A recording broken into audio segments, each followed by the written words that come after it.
नमस्कार साथियों, स्वागत है आपका हमारे YouTube चैनल स्टैंडर्ड जीके गुरु पर। साथियों, आज के इस वीडियो में हम जीके का प्रैक्टिस सेट करने वाले हैं, जो प्रैक्टिस सेट आपकी परीक्षा में काफ़ी सहायता करेगा। तो चलिए स्टार्ट करते हैं। पहला प्रश्न है, वह व्यक्ति कौन है जिसने भारत पाकिस्तान का विभाजन करने वाली रेखा सीमांकित की थी। तो भारत और पाकिस्तान का जब विभाजन हुआ था, उस समय जो सीमांकित जो की थी, वह व्यक्ति कौन था। तो इसका राइट जवाब हो जाएगा, जो भारत पाकिस्तान के बीच जो सीमा का सीमांकन किया था, वो सर सिरिल रेडक्लिफ हो जाते हैं। कौन? Sir Cyril Radcliffe. अगला प्रश्न है, अगला प्रश्न क्या कहता है, उत्तर प्रदेश का वर्तमान स्वरूप किस दिन अस्तित्व में आया। तो उत्तर प्रदेश का वर्तमान स्वरूप जो अस्तित्व में आया था, तो राइट जवाब हो जाएगा 9 नवंबर 2001 में वर्तमान स्वरूप अस्तित्व में आया। यदि वीडियो अच्छी लगे तो लाइक करें और अपने दोस्तों के साथ शेयर करें। अगला प्रश्न है, अगला प्रश्न क्या कह रहा है, पुलिंजर पुरस्कार किस क्षेत्र में उत्कृष्ट योगदान के लिए दिया जाता है। तो ये जो पुलिंजर पुरस्कार दिया जाता है, किस क्षेत्र में दिया जाता है। तो ये जो पुलिंजर पुरस्कार दिया जाता है, ये पत्रकारिता के क्षेत्र में दिया जाता है। इस क्षेत्र में फ्रेंड्स, पत्रकारिता के क्षेत्र में दिया जाता है। अगला प्रश्न देखते हैं। तो ये प्रश्न कह रहा है, बाल गंगाधर तिलक जिन्हें लोकमान्य तिलक की उपाधि भी दी गई थी, इनका प्रसिद्ध नारा क्या था। तो ये पूछ रहा है, बाल गंगाधर तिलक का प्रसिद्ध नारा क्या था। तो बाल गंगाधर का जो प्रसिद्ध नारा था, तो उनका प्रसिद्ध नारा था, स्वराज मेरा जन्म सिद्ध अधिकार है। तो यहां पर सी ऑप्शन राइट हो जाएगा। अगला प्रश्न है, क्या कहता है पांचवा प्रश्न। पांचवा प्रश्न है कि चरकुला नृत्य किस राज्य से संबंधित है। तो चरकुला नृत्य किस राज्य से है। तो फ्रेंड्स, सही जवाब हो जाएगा, चरकुला नृत्य उत्तर प्रदेश से संबंधित है। किससे? उत्तर प्रदेश से। अगला प्रश्न है, अगला प्रश्न क्या कहता है कि भारतीय संविधान में विधि का जो शासन है, भारतीय संविधान में विधि का जो शासन है, यह किस देश के संविधान से लिया गया है। तो विधि का शासन किस देश के संविधान से लिया गया है। तो यहाँ पर जो राइट जवाब हो जाएगा, विधि का शासन ब्रिटेन से लिया गया है। यहाँ पर राइट जवाब ब्रिटेन हो जाएगा। अगला प्रश्न है, क्या कहता है, गौतम बुद्ध ने सर्वाधिक उपदेश कहाँ दिए थे। तो गौतम बुद्ध द्वारा जो उपदेश दिए गए थे, उनमें सर्वाधिक उपदेश कहाँ दिए गए। तो सर्वाधिक जो उपदेश दिए गए थे फ्रेंड्स, वो सारनाथ में दिए गए थे। कहाँ पर? सारनाथ में। ए ऑप्शन राइट हो जाएगा। अगला प्रश्न है, अगला प्रश्न क्या कहता है, तो बंगाल का अंतिम गवर्नर जनरल कौन था।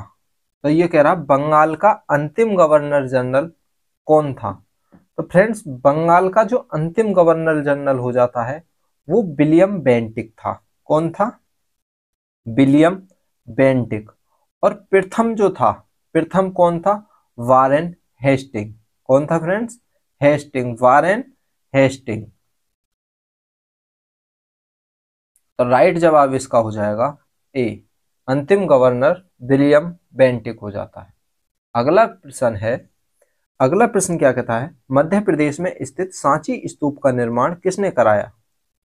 तो मध्य प्रदेश में जो सांची का स्तूप है, उसका निर्माण किसने कराया था। तो इसका राइट जवाब हो जाएगा, सांची के स्तूप का जो निर्माण कराया, वो अशोक ने कराया था। राइट जवाब अशोक हो जाएगा। यहाँ पर ए सी ऑप्शन राइट हो जाएगा। अगला प्रश्न है, क्या कहता है कि वायुमंडल में कार्बन डाइऑक्साइड की मात्रा कितनी है। तो वायुमंडल में कार्बन डाइऑक्साइड की मात्रा पूछ रहा है, ये ऑक्सीजन की नहीं, कार्बन डाइऑक्साइड की पूछ रहा है। तो कार्बन डाइऑक्साइड की मात्रा जो हो जाती है, तो यहाँ पर सही जवाब हो जाएगा, कार्बन डाइऑक्साइड की मात्रा 0.03% हो जाती है। कितनी? 0.03%। तो यहाँ पर बी ऑप्शन राइट हो जाएगा। अगला प्रश्न है, अगला प्रश्न क्या कहता है कि विश्व की सबसे ऊंची प्रतिमा स्टैचू ऑफ यूनिटी है, तो इससे संबंधित कौन सा कथन सत्य है? तो विश्व की जो सबसे ऊंची प्रतिमा है कौन सी है? स्टैचू ऑफ यूनिटी है। तो इससे संबंधित सही कथन पूछ रहा है, तो इससे संबंधित सही कथन कौन कौन से हो जाते हैं? तो इससे सही कथन, यह गुजरात में नर्मदा जिले में स्थित है, बिल्कुल सही बात है। यह साधु बेटा टापू पर स्थित है, यह भी बात बिल्कुल सही है। इसकी ऊंचाई 182 मीटर और 597 फीट है, ये भी बात बिल्कुल सही है। तो यहाँ पर जो इसका राइट जवाब हो जाएगा, उपरोक्त सभी कथन सत्य हैं, तो डी ऑप्शन राइट हो जाएगा। अगला प्रश्न है, यदि फ्रेंड्स वीडियो अच्छी लग रही हो तो लाइक करें और अपने दोस्तों के साथ शेयर करें। अगला प्रश्न क्या कहता है? अगला प्रश्न कहता है भारतीय नेपोलियन किसे माना जाता है? तो भारतीय जो नेपोलियन किसे मानते हैं? तो भारतीय नेपोलियन किसे माना जाता है? तो इसका सही जवाब हो जाएगा, भारतीय जो नेपोलियन कहा जाता है वो समुद्रगुप्त को कहते हैं। भारतीय नेपोलियन समुद्रगुप्त को कहते हैं, बी ऑप्शन राइट हो जाएगा। अगला प्रश्न है, क्या कहता है भारत में कौन सा राज्य रबड़ का सबसे अधिक उत्पादन करता है? तो कौन सा राज्य है जो रबड़ का सबसे अधिक उत्पादन करता है? तो रबड़ का जो सबसे अधिक उत्पादन करने वाला राज्य है वो केरल हो जाता है। केरल भारत में सबसे अधिक रबड़ का उत्पादन करता है। अगला प्रश्न है, क्या कहता है अगला प्रश्न? नागार्जुन सागर परियोजना किस नदी पर बनी है?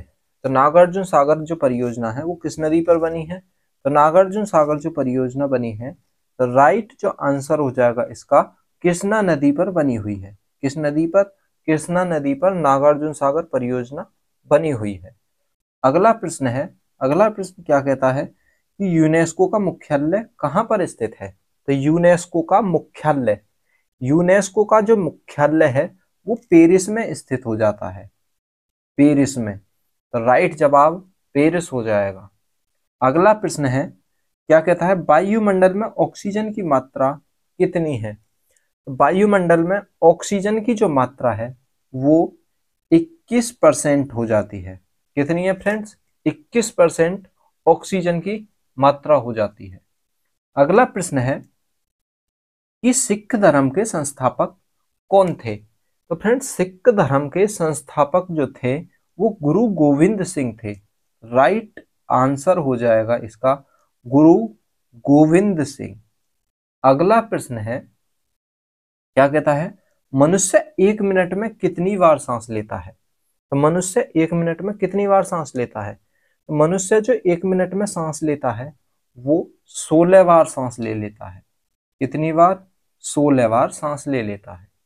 अगला प्रश्न है, क्या कहता है कि विटामिन सी का वैज्ञानिक नाम क्या है? तो ये विटामिन सी का वैज्ञानिक नाम पूछ रहा है, तो विटामिन सी का वैज्ञानिक नाम क्या होगा?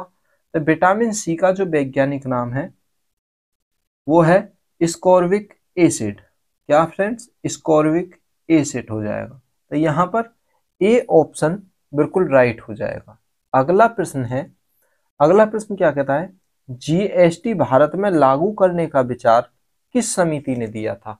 तो जो भारत में जीएसटी लागू हुई थी उसका विचार जो दिया था वो किस समिति ने दिया था? तो भारत में जीएसटी लागू करने का जो विचार दिया था वो विजय केलकर समिति ने दिया था। किसने दिया था? विजय केलकर समिति ने दिया था। तो यहाँ पर सी ऑप्शन राइट हो जाएगा, सी वाला ऑप्शन। अगला प्रश्न है, अगला प्रश्न क्या कहता है national stock exchange of India का प्रवर्तक कौन है? तो ये कह रहा है नेशनल स्टॉक ऑफ इंडिया का प्रवर्तक कौन है?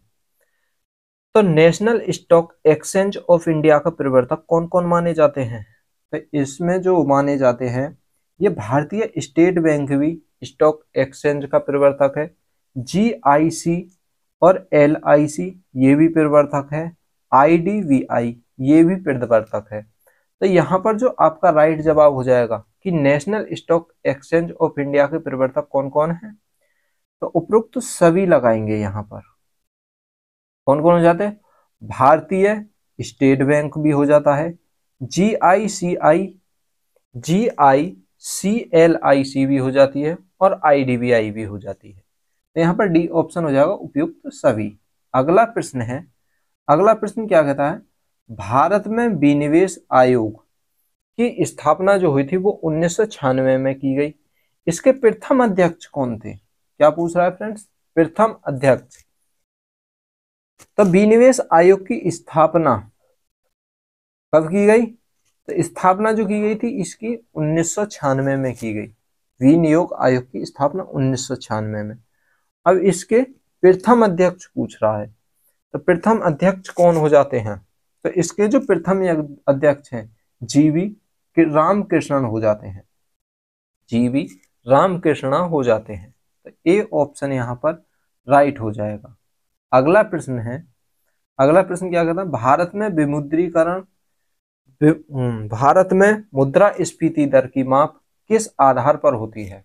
तो भारत में मुद्रास्फीति दर की जो माप होती है वो किसके आधार पर होगी? तो इसे फ्रेंड देखते हैं किस किस आधार पर होती है।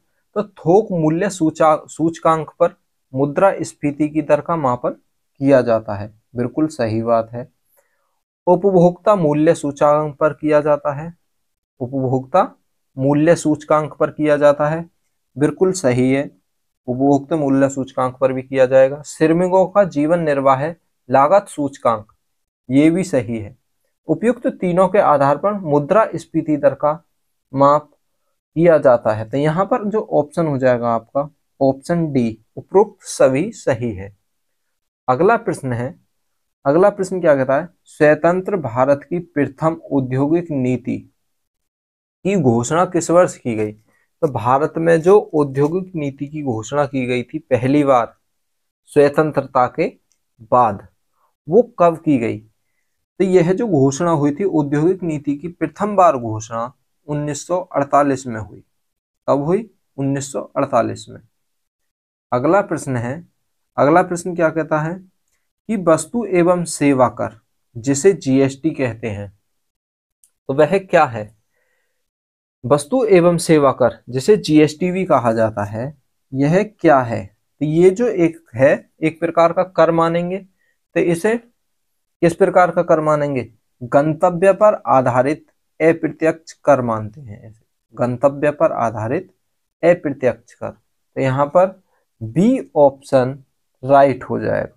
यदि वीडियो अच्छी लगे तो लाइक करें, अपने दोस्तों के साथ